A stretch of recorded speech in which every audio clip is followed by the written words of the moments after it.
Tomorrow could be a pretty big day for Gator Nation. We're going to talk about why, only here on Locked On Gators.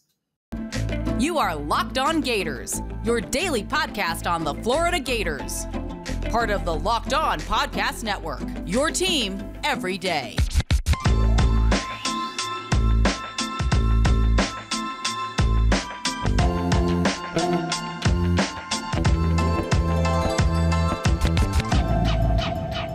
Hello, and welcome back to another episode of Locked On Gators, part of the Locked On Podcast Network, your team every day. Thanks for making Locked On Gators your first listen of the day. We are available daily and free wherever you listen to the podcast. Today's episode is brought to you by BetOnline. BetOnline has you covered this season with more props, odds, and lines than ever before. Check out BetOnline. It's where the game starts. Happy Friday. I'm Brandon Olson. You can find me on Twitter at WNS_Brandon. Find my written work with Whole Nine Sports. And find us on YouTube. And find more written work at GiantsCountryOfSI.com. Before getting into today's content, just ask you to like, subscribe, comment, review. Do whatever it is that you want to do. But let me know what you think about the show. Be sure to join the Locked On Gators Discord, which I'll put in the comment section below. We're going to have fun, or I'll put in the description below, which we're going to have fun. But right now, we're going to talk about why tomorrow could be a pretty big day for Gator Nation. And that is, of course, because tomorrow, July 23rd, big day in the recruiting world right now. Obviously, we spoke about this on Monday. I gave my predictions by then. They've changed a little bit since then. Joenel Aguero, the safety that was an IMG kid and is now at St. John's Prep in Massachusetts, back at his home. He's said that he's down to his final four, which were Florida, Georgia, Miami, and Ohio State. And of course, because I had a Canes fan in the comments the other day going, why didn't you mention this? Yes, Miami's got to die as the DB's coach. He was Georgia's DB coach. He was the one primarily recruiting Joenel Aguero for Georgia. He came to Miami. That's why Aguero was like, you know what? Maybe Miami's the move. There, you have your answer, little crybaby. Blowing up my YouTube comments like 2 a.m. That's another thing. I've decided I'm just not being nice anymore. I'm body snatching at that point. So we're between those final four. Jono Aguero. Ohio State's pretty much, I believe, completely out of this at this point. But also, Aguero, on Instagram at least, deleted all of his pictures except for the trips from Florida. Sorry, deleted all of his recruiting visit pictures except for the ones when he came to Gainesville. So that's something. But I'm also just very, very PTSD'd out about this because I am so worried that this is going to be one of those times where how every kid now wants to do I'm going to pick up this hat, but I'm picking up that hat instead. All those things they like to do. I am very concerned that this kid, Jono Aguero, of course, is deleting everything that's Florida. And he's like, well, guess what? I'm going to Miami. And it's just of course he's going to do, because it seems like Florida is not making those I don't want to say they're not making impact commits, but they're not doing the things like Florida State with Roger Kearney. Kearney committed while he was still in Florida's parking lot after his official visit. And he committed to Florida State, of course. And Jaden Rashada took the visit to Florida and then went to Miami, which wasn't a disrespectful thing. It's just how it worked out. But it seems like Florida's not getting those commits where it's just disrespecting the heck out of your opponent. And I'm just, at this point, I'm okay, it's going to happen to Florida right now. They're going to do it to us again. So I'm okay, whatever. I'm not writing it in that Aguero is going to be a Gator. I am saying I think he will be, and I hope he will be. That all signs point to him being a Gator, and we're going to see. We're kind of all over the place, but he's scheduled to commit tomorrow at 8 a.m. Eastern time, which we're hoping he'll be the first commit of a day with multiple commits, but I'm not sure. The next person committing is Malik Bryant, very highly ranked edge rusher / linebacker. He's a hybrid type of player, which we love those hybrid type of players. And he's a linebacker, edge rusher, linebacker, whatever you want to call him. He's that linebacker edge hybrid that in this defense specifically could be so well utilized and so valuable. And so I think that that's something that can't go overstated. I realize I brought this up before, and it's like, well, who really cares about scheme fit for high school kids? They should.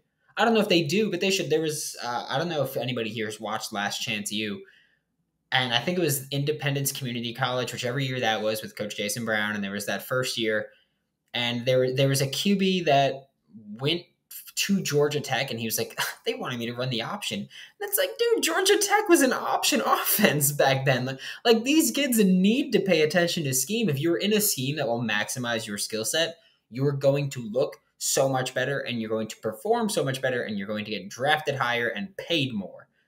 Boom. Like that should be the pitch right there. Just if you are in the scheme that's good for you, you will excel and you will make so much more money. And be like, well, Malik Bryant, guess what? That's what Florida is for you. None of these other defenses, they're versatile, but they're not as versatile, as complex, or as creative as what Florida does, especially for your skill set. He's committing at 5:25 Eastern time. Quick little, I believe this is called an addendum, because Malik Bryant has now tweeted a video of Billy Napier saying, "Scared money don't make money." And that's promising with a big day like tomorrow coming up. Because like I was saying, like I think he's going to pick up Miami because they said they're throwing the bag at him. This could also be a thing where maybe Miami's backing down a little bit from that bag. And he's like, well, scared money don't make money. So I'm going to go to Florida if I don't get that money. We're finding he could also just be building hype. You know, every kid wants to build hype about their commitment. And we know Florida's one of the finalists for him. I'm still thinking he's going to go to Miami. But this is a bit comforting, might be the word, might be the wrong word, but it's still exciting regardless. Malik Bryant, I still think he goes to Miami. Maybe he's a Gator. We'll see, but I cannot wait. I have a child's birthday party tomorrow. I might duck out very early on it just to be able to be home for the Malik Bryant commitment. We'll see. It's going to be a crazy time. It's going to be a fun time, but we'll get into it. And PM, obviously, Miami, Florida, and Bama are the three that I think he's still considering. I think he's a Cane. I've heard that they're throwing the bag at him, or that, sorry, legal terms. I've heard they will throw the bag at him. So I think that's going to happen with Malik Bryant. But here's the thing also, because people talked about Jaden Rashada, and they were like, I don't think he wanted to go to Miami. I think he just wanted the money. The numbers that you see are fake all the time. So the numbers that you see are fake. And if a player doesn't want to go to school, he's not going to go there. Like Jaden Rashada wanted to go to Miami. That's what it was. He was probably kind of thinking, you know, maybe Miami, maybe Florida, and the price tag that, or the price offer that Miami gave him was high enough to get him to completely flip, which is fine. I'm not going to fault the kid here, but I've heard that Malik Bryant's getting the bag from Miami. And then there's also Payton Kirkland, the offensive tackle, committing at 7 p.m. Eastern time. And I said this on Monday, and I'm kind of more entrenched in that right now. I think he's lost for Florida. I think Peyton Kirkland is just someone that Florida's not in the running still. It's as simple. Like, I wouldn't be shocked if their hat wasn't on it, if they didn't even have a hat on the table tomorrow. There are 3 schools that I wouldn't be shocked if he went to any of them. Those are Oklahoma, Michigan State, and Miami. I could see why. You know, Oklahoma's got a bit of a history developing offensive linemen, although, again, new coaching staff is in. Michigan State, they have tremendous recruiters throughout. And Miami's Miami, especially when you look at offensive linemen. Cristobal is going to recruit those guys very well. We'll see what happens with that. But, yeah, I think Peyton Kirkland is pretty lost for Florida. When it comes down to it, and we'll talk about this more in-depth next week and the week after that, but, man, Florida's got to figure something out with Miami. We could say whatever it is. We could say, like, you know, you can't win all these in-state battles. You can't win that. You can't win that. But when it comes to, and I understand why, like, I get all of the factors that go into it, whether it's NIL, whether it's the ACC versus the SEC. Some kids are going to want to go to either one, whether it's, you know, growing up a Miami fan, whether it's Mario Cristobal is a proven coach. Billy Napier is not, at least at the Power 5 level. I get it. But we've got to take a look at this, and Florida has to figure something out because Miami cannot continue being at the very tip top. Because like Florida's in the conversation for these. And we've talked about that before, where it's like, well, Florida wouldn't have even been in the conversation for a lot of these kids. Miami is the conversation for a lot of these kids. And I think that's a focal point where we've got to figure something out with that. And we're going to get into it next week because John Garcia's got some questions to answer for me. I'll tell you that much. We're about to take a look at Anthony Richardson and being put on the Maxwell Award watch list. But first, a quick word from BetOnline, because if you think the Florida Gators will win 7 or more games, like I do, bet the over. If you think Florida will win 6 or less games, I don't think that, bet the under. Right now at BetOnline, the Gators win total is set at 6.5. BetOnline.net is your number one source for all of your betting needs and sports information. I've been using BetOnline for years now, and I couldn't be happier with it. It's got so much, not just basketball, football, baseball, soccer. I was going to say tennis, but, after what happened to me yesterday, tennis is dead to me. It's as simple as that. Just I hate you, tennis. I'm just going to leave it at that. But you can bet on reality shows, award shows, everything. Economics, politics, whatever you want. Aliens, go for it. Head to the website today or use your mobile device to learn all about the trends and action. Check out BetOnline. It's where the game starts. Thanks again for making Locked On Gators your first listen of the day. We are available daily and free wherever you listen to the podcast. We're now talking about Anthony Richardson, who we've spoken about for months at this point. And guess what? We're not going to stop, because we're not going to stop talking about our starting quarterback. We're not going to stop talking about one of the most polarizing figures in college football right now. But Anthony Richardson was named to the Maxwell Award watch list, which, granted, it's awesome and it's exciting to see. Pretty much every relevant or important starting quarterback gets put on that list, so grain of salt it, I guess we'll say. Anthony Richardson would be the first Florida Gators quarterback to win it since Tebow went back to back with it. We'll see about this, because I'm kind of torn on Maxwell. First of all, Maxwell is the most outstanding college player. I don't know why that's not just the Heisman. I don't know why that's a different award, but yeah, that's what it is. I think that the differentiation there is not significant enough, and they should just be one thing. But I mean, you look at Anthony Richardson, and you're looking at one of the biggest physical anomalies in college football. You're looking at a 6'4" guy who can throw the ball 70 yards down the field, not just a 70-yard pass in the air for 70 yards downfield. You look at someone who can outrun the huge majority of defenders on the field and even offensive players. It's reported that AR runs a 4.4 flat, which is blazing fast. I don't think people understand how fast 4.4 is, because we've seen guys that can hit the 4.2s, like John Ross, Lamar Jackson hit like 4.3s, and we've seen guys that can hit that fast. But for a quarterback at Anthony Richardson's size, that is remarkable. Like he's DK Metcalf, but at quarterback. Like that's ridiculous. And then, so you've got that arm is ridiculous. I keep saying ridiculous. You've got that arm, though. It's ridiculous. You've got the speed that Anthony Richardson has is, guess what? Ridiculous.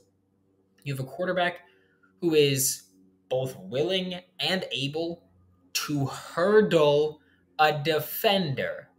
You don't see that places. That's not something you see. You especially don't see it from a quarterback that can actually throw the ball. Maybe if you're watching Navy 2019 and you got Malcolm Perry back there, or when Lynn Bowden was playing QB, maybe you could see something like that. But Anthony Richardson is a quarterback, and he's doing that. That's just ridiculous. And then on top of that, sorry, I keep saying ridiculous. And then on top of that, you look at this supporting staff that he has that is just ridiculous. Sorry, I'm kidding. You look at this great supporting staff he has that is very well suited for his play style. You've got Anthony Richardson. I've said it before. He has struggled with accuracy in his very brief college career at this point. Consistency. That's the thing. When you don't struggle with accuracy, it's not just like, oh, he can never hit anything. It's consistency is always the issue with accuracy, because if they were really bad but they can never hit anything, they're consistently bad. They're not going to be playing quarterback. Anthony Richardson can't consistently hit the tight throws that he needs to go. And it's not that he can't hit them. He doesn't hit them. He will improve and he will get better. He'll clean up his mechanics. He's working with Denny Thompson. We know that. And he's going to improve. But for now, he's got the big-bodied receivers in Justin Shorter and Xavier Henderson. He's got the speedy, dynamic pass catcher in Ricky Pearsall. I just bit both sides of my tongue. He's got the safety blanket, tight end, and whoever it's going to be, Dante Sanders or Keon Zipperer. When I spoke with Hayden Hansen last Saturday, he was telling me, he was like, both of those guys are insane. It was off air that we were talking about it, but he's like, both of those guys are insane to be able to actually like watch play in person. So I can't wait for that.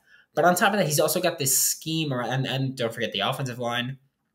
Looks like the best offensive line we've seen in a very long time in games, so possibly since the national championship days. But the scheme as well is going to maximize Anthony Richardson. We're going to see screens to help him get these quick passes, these quick completions, which are going to pick up extra yards. Florida always has good blocking receivers. That's just a fact. We're going to see, and by the way, it's not going to change with Coach Colbert. USC receivers can do the same thing.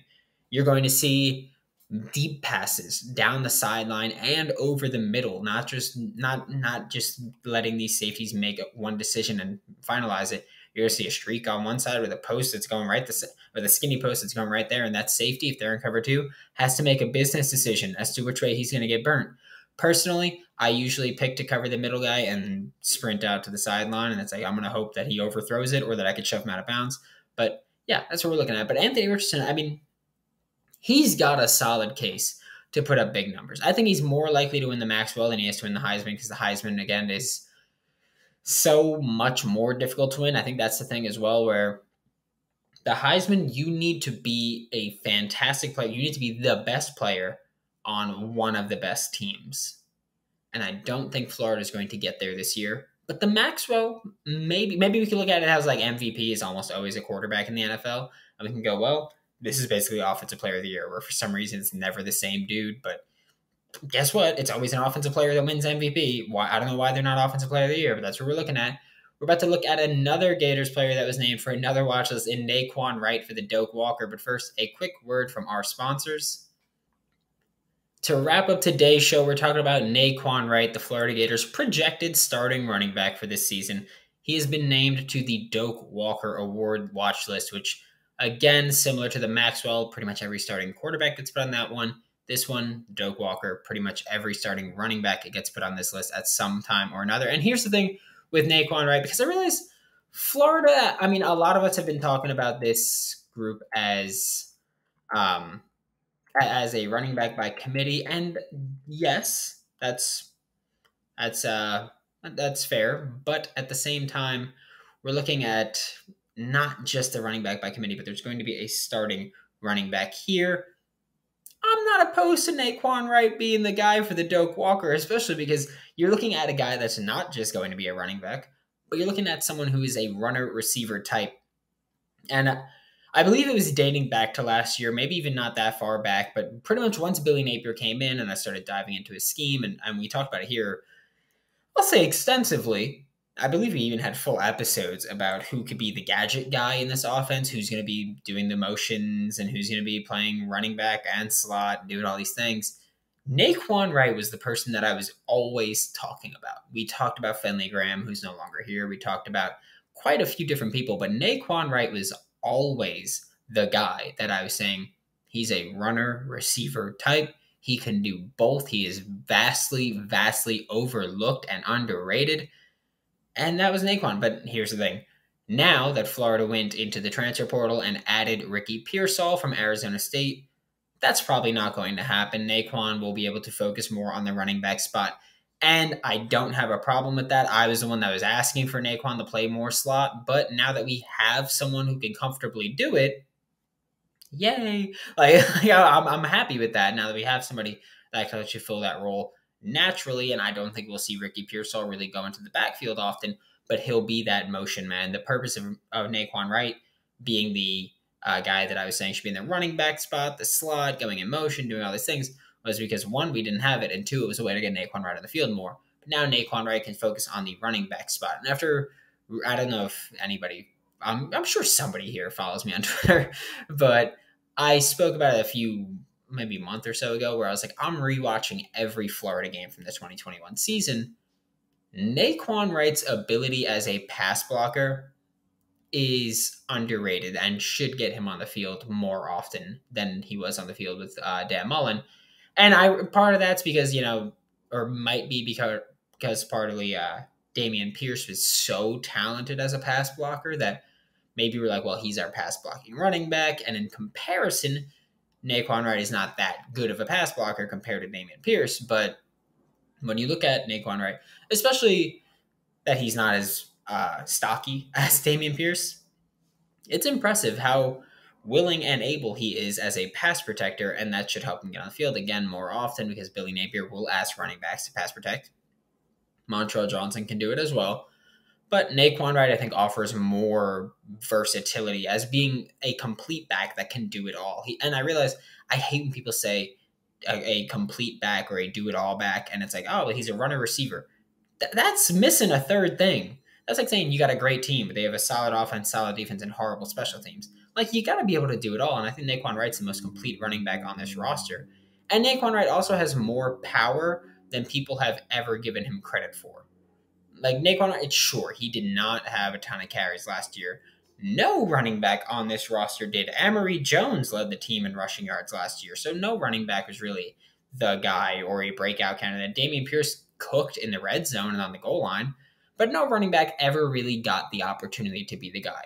Naquan Wright could get that opportunity this year, and like I said, I think he has more power than people give him credit for. He had 322 rushing yards in 2021. Of those 322 rushing yards, 249 of them came after contact.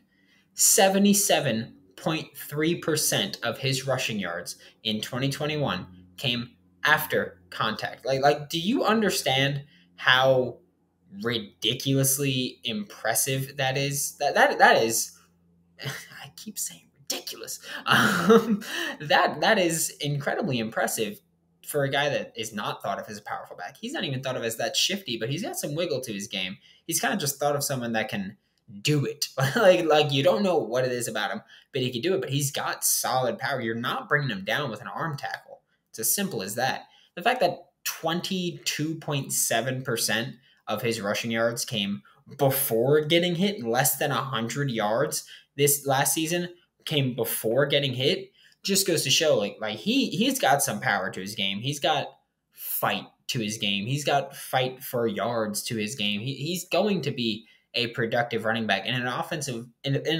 where the offensive line is significantly improved from last year. Like, it's night and day, it looks like. So the offensive line significantly improved. You've got a much bigger passing threat, and I say bigger because I don't just mean better. I do think he's a better. I do think Anthony Richardson is obviously a better passing threat than Emory Jones. But you're looking at someone who, one, can throw the deep ball better, and two, wants to throw the deep ball. So defenses have to respect that. Less guys at the second level, more chunk plays on the ground. And you also have to respect Anthony Richardson in the option game. If he hands it off in the shotgun or pistol, you got to watch if he's taking the ball or not. So I think this offense is primed for production that we didn't see last year, and I can't wait for it. Thanks for making Locked On Gators your first listen of the day every day. We are available daily and free reviews in the podcast.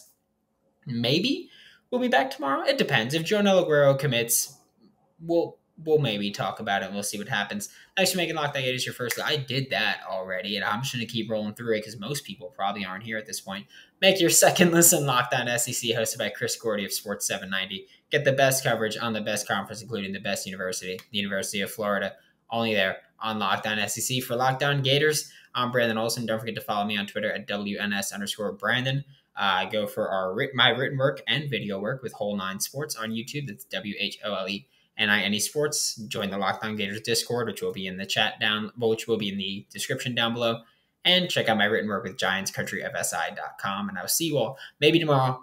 We will have a bonus episode come out Sunday. Maybe Monday, we'll see. Who knows? Who even knows at this? Who's to say? Simple as that.